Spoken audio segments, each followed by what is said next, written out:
Alzheimer's, named for the doctor who discovered it in 1906, conjures a terrifying image of memory loss and mental decline.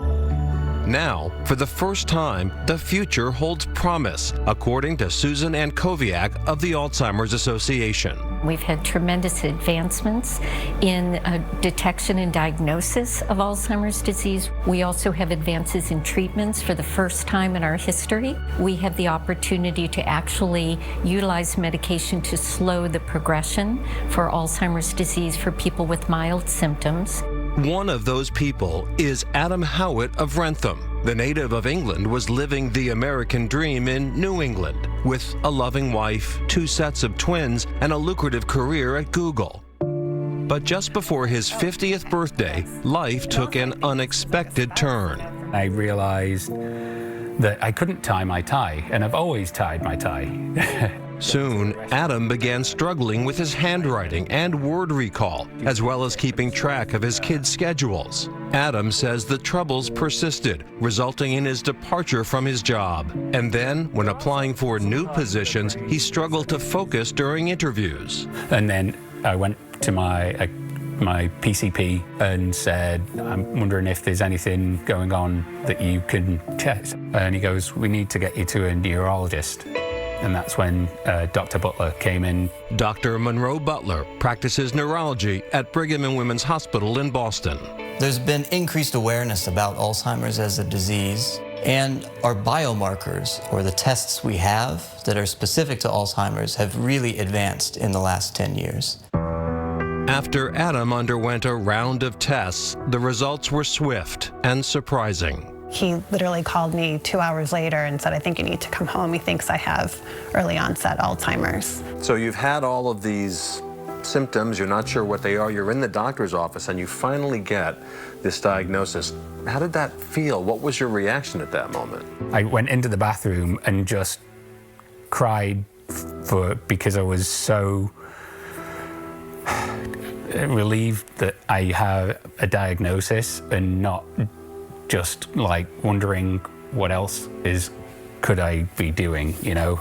So Melissa, after you learn of the diagnosis, what's your reaction? I'll get emotional talking about it, but I mean, I think it was shock. I mean, it's devastation, you know, just not knowing what that means. We have young kids, and how do we tell them? What does that mean for us? You know, kind of everything starts to kind of flash ahead of what I imagine their life to be, and knowing that it's very different. The Alzheimer's Association estimates that nearly 200,000 Americans are living with early onset Alzheimer's, which affects people between the ages of 30 and 64. But as Adam's diagnosis emerged, so did a new treatment. So lecanemab is a humanized antibody, but these have been developed in the lab and are specific for the beta amyloid plaques in the brain. So lecanemab involves getting hour-long infusions every 2 weeks for at least a year. This has a mechanism that goes to the brain, dissolves the plaque, and lowers the overall burden of disease. You're on lecanemab. Are you noticing its effects? How are you feeling? When I was diagnosed, I had 80% of the brain had amyloid plaques. Half of the plaques appear to have been removed. It is a trend that has left those in the medical field encouraged. I would liken where we're at today to be something like the mid-1980s was for AIDS, where we learned about this disease and everyone with HIV, right, would progress. And now with the triple therapy targeting the different biological pathways, we're able to keep the virus at bay, and patients don't develop AIDS. Butler notes there are 185 clinical trials ongoing for Alzheimer's, and more dominoes need to fall in developing a potential cure. But for now, I am hopeful that this first step is going to be quickly followed by more breakthroughs in the AD space.